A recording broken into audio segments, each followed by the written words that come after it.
ओम श्री परमात्मने नमः। ओम नमो भगवते वासुदेवाय। श्रीमद्भागवतम महापुराण द्वितीय स्कंद अध्याय 9। ब्रह्मा जी का भगवत धाम दर्शन और भगवान के द्वारा उन्हें चतुश्लोकी भागवत का उपदेश। श्री सुखदेव जी ने कहा कि परीक्षित, जैसे स्वप्न में देखे जाने वाले पदार्थों के साथ उसे देखने वाले का कोई संबंध नहीं होता, वैसे ही देहादि से अतीत अनुभव स्वरूप आत्मा का माया के बिना दृश्य पदार्थों के साथ कोई संबंध नहीं हो सकता। विविध दृश्य पदार्थों के साथ कोई संबंध नहीं हो सकता। विविध रूप वाली माया के कारण वह विविध रूप वाला प्रतीत होता है, और जब उसके गुणों में रम जाता है तब मैं हूँ, यह मेरा है, इस प्रकार मानने लगता है। किंतु जब यह गुणों के क्षुब्ध करने वाले काल और मोह उत्पन्न करने वाली माया इन दोनों से परे अपने अनंत स्वरूप में मोह रहित होकर रमण करने लगता है तो आत्मा राम हो जाता है। तब यह मैं मेरा का भाव छोड़कर पूर्ण उदासीन गुणातीत हो जाता है। ब्रह्मा जी की निष्कपट तपस्या से प्रसन्न होकर भगवान ने उन्हें अपने रूप का दर्शन कराया और आत्म तत्व के ज्ञान के लिए उन्हें परम सत्य परमार्थ वस्तु का उपदेश किया। वही बात मैं तुम्हें सुनाता हूँ। तीनों लोकों के परम गुरु आदिदेव ब्रह्मा जी अपने जन्म स्थान कमल पर बैठकर सृष्टि करने की इच्छा से विचार करने लगे, परंतु जिस ज्ञान दृष्टि से सृष्टि का निर्माण हो सकता था और जो सृष्टि व्यापार के लिए वांछनीय है, वह दृष्टि उन्हें प्राप्त नहीं हुई। एक दिन वे यही चिंता कर रहे थे कि प्रलय के समुद्र में उन्होंने व्यंजनों के 16वें एवं 21वें अक्षर त तथा प को तप करो इस प्रकार 2 बार सुना। परीक्षित, महात्मा लोग इस तप को ही त्यागियों का धन मानते हैं। यह सुनकर ब्रह्मा जी ने वक्ता को देखने की इच्छा से चारों ओर देखा, परंतु वहां दूसरा कोई दिखाई न पड़ा। वे अपने कमल पर बैठ गए और मुझे तप करने की प्रत्यक्ष आज्ञा मिली है, ऐसा निश्चय कर और उसी में अपना हित समझकर उन्होंने अपने मन को तपस्या में लगा दिया। ब्रह्मा जी तपस्वियों में सबसे बड़े तपस्वी हैं। उनका ज्ञान अमोघ है। उन्होंने उस समय 1 सहस्त्र दिव्य वर्ष पर्यंत एकाग्र चित्त से अपने प्राण, मन, कर्मेंद्रिय और ज्ञानेंद्रियों को वश में करके ऐसी तपस्या की जिससे वे समस्त लोकों को प्रकाशित करने में समर्थ हो सके। उनकी तपस्या से प्रसन्न होकर भगवान ने उन्हें अपना वह लोक दिखाया जो सबसे श्रेष्ठ है और जिससे परे कोई दूसरा लोक नहीं है। उस लोक में किसी भी प्रकार के क्लेश, मोह और भय नहीं है। जिन्हें कभी एक बार भी उसके दर्शन का सौभाग्य प्राप्त हुआ है, वे देवता बार बार उसकी स्तुति करते रहते हैं। वहाँ रजोगुण, तमोगुण और इनसे मिला हुआ सत्व गुण भी नहीं है। वहाँ न काल की दाल गलती है और ना माया ही कदम रख सकती है। फिर माया के बाल बच्चे तो जा ही क्या सकते हैं।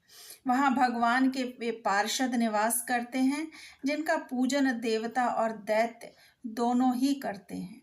उनका उज्ज्वल आभा से युक्त श्याम शरीर, शतदल, कमल के समान कोमल नेत्र और पीले रंग के वस्त्र से शोभायमान है। अंग अंग से राशि राशि सौंदर्य बिखरता रहता है। वे कोमलता की मूर्ति हैं। सभी के 4 भुजाएं हैं। वे स्वयं तो अत्यंत तेजस्वी हैं ही, मणिजटित स्वर्ण के प्रभावमय आभूषण भी धारण किए रहते हैं। उनकी छवि मूंगे वैदूर्य मणि और कमल के उज्ज्वल तंतु के समान है।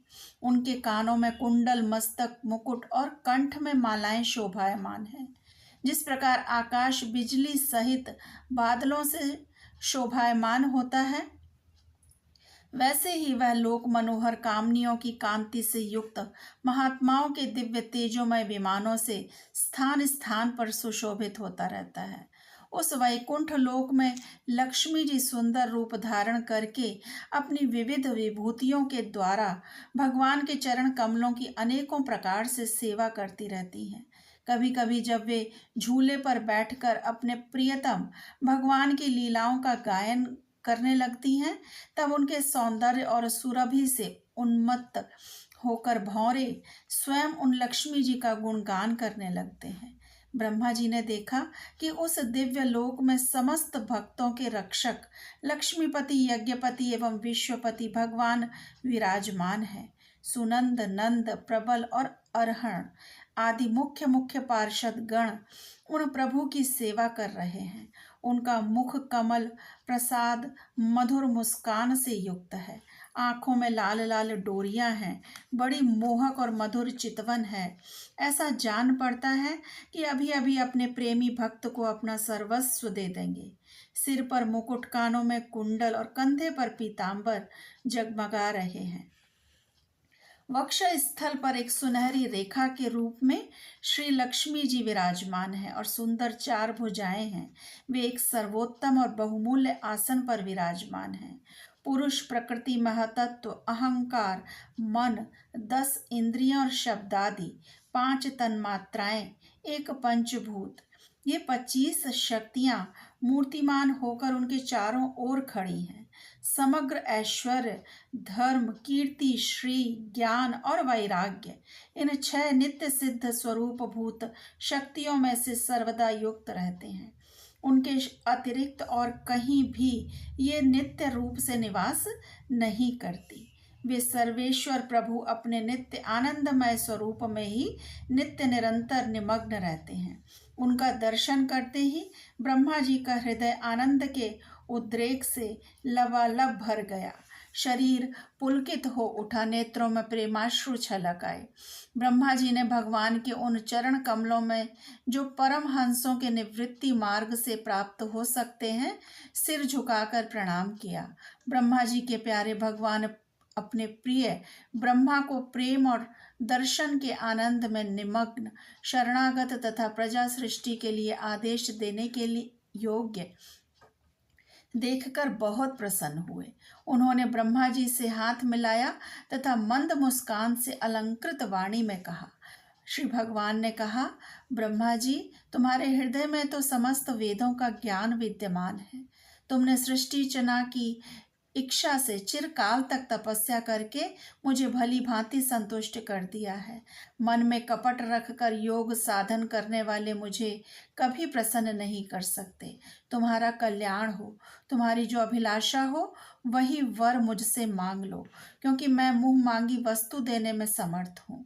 ब्रह्मा जी, जीव के समस्त कल्याणकारी साधनों का विश्राम पर्यवसान मेरे दर्शन में ही है। तुमने मुझे देखे बिना ही उस सूने जल में मेरी वाणी सुनकर इतनी घोर तपस्या की है। इसी से मेरी इच्छा से तुम्हें मेरे लोक का दर्शन हुआ है। तुम उस समय सृष्टि रचना का कर्म करने में किम कर्तव्य विमूढ़ हो रहे थे। इसी से मैंने तुम्हें तपस्या करने की आज्ञा दी थी, क्योंकि निष्पाप तपस्या मेरा हृदय है और मैं स्वयं तपस्या का आत्मा हूँ। मैं तपस्या से ही इस संसार की सृष्टि करता हूँ और तपस्या से ही इसका धारण पोषण करता हूँ और फिर तपस्या से ही इसे अपने में लीन कर लेता हूँ। तपस्या मेरी एक दुर्लभ शक्ति है। ब्रह्मा जी ने कहा, भगवान, आप समस्त प्राणियों के अंतःकरण में साक्षी रूप से विराजमान रहते हैं। आप अपने अप्रतिहत ज्ञान से यह जानते ही हैं कि मैं क्या करना चाहता हूँ। नाथ, आप कृपा करके मुझे याचक की यह मांग पूरी कीजिए कि मैं रूप रहित आपके सगुण और निर्गुण दोनों ही रूपों को जान सकूं। आप माया के स्वामी हैं। आपका संकल्प कभी व्यर्थ नहीं होता। जैसे मकड़ी अपने मुंह से जाला निकालकर उसमें क्रीड़ा करती है और फिर उसे अपने में लीन कर लेती है, वैसे ही आप अपनी माया का आश्रय लेकर इस विविध शक्ति संपन्न जगत की उत्पत्ति, पालन और संहार करने के लिए अपने आप को ही अनेक रूपों में बना देते हैं और क्रीड़ा करते हैं। इस प्रकार आप कैसे करते हैं, इस मर्म को मैं जान सकूं, ऐसा ज्ञान आप मुझे दीजिए। आप मुझ पर ऐसी कृपा कीजिए कि मैं सजग रहकर सावधानी से आपकी आज्ञा का पालन कर सकूं और सृष्टि की रचना करते समय भी कर्तापन आदि के अभिमान से बंध न जाऊं। प्रभु, आपने एक मित्र के समान हाथ पकड़कर मुझे अपना मित्र स्वीकार किया है। अतः जब मैं आपकी इस सेवा सृष्टि रचना में लगूं और सावधानी से पूर्व सृष्टि के गुण कर्मानुसार जीवों का विभाजन करने लगूं, तब कहीं अपने को जन्म कर्म से स्वतंत्र मानकर प्रबल अभिमान न कर बैठूं। श्री भगवान ने कहा कि अनुभव, प्रेमा, भक्ति और साधनों से युक्त अत्यंत गोपनीय एवं स्वरूप का ज्ञान मैं तुम्हें कहता हूँ, तुम उसे ग्रहण करो। मेरा जितना विस्तार है, मेरा जो लक्षण है, मेरे जितने और जैसे जैसे रूप, गुण और लीलाएं हैं, मेरी कृपा से तुम उनका तत्व ठीक ठीक वैसा ही अनुभव करो। सृष्टि के पूर्व केवल मैं ही मैं था। मेरे अतिरिक्त न स्थूल था, न सूक्ष्म और न दोनों का कारण अज्ञान। जहाँ यह सृष्टि नहीं है, वहाँ मैं ही मैं हूँ। और इस सृष्टि के रूप में जो कुछ प्रतीत हो रहा है, वह भी मैं ही हूँ। और जो कुछ बच रहेगा, वह भी मैं ही हूँ।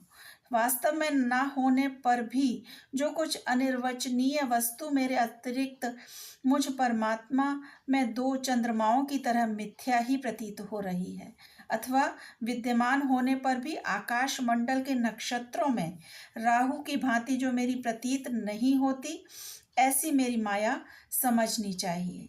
जैसे प्राणियों में के पंचभूत रचित छोटे बड़े शरीरों में आकार आदि पंच महाभूत उन शरीरों के कार्य रूप में निर्मित होने के कारण प्रवेश करते भी हैं और पहले से ही उन स्थानों और रूपों में कारण रूप से विद्यमान रहने के कारण प्रवेश भी नहीं करते, वैसे ही उन प्राणियों के शरीर की दृष्टि से मैं उनमें आत्मा के रूप में प्रवेश किए हुए हूँ और आत्म दृष्टि से अपने अतिरिक्त और कोई वस्तु न होने के कारण उनमें प्रविष्ट नहीं भी हूँ।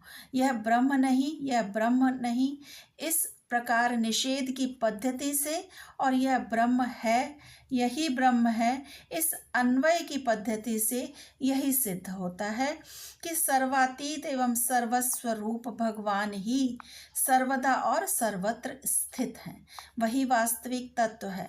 जो आत्मा अथवा परमात्मा का तत्व जानना चाहते हैं, उन्हें केवल इतना ही जानने की आवश्यकता है, ब्रह्मा जी, तुम अविचल समाधि के द्वारा मेरे इस सिद्धांत में पूर्ण निष्ठा कर लो।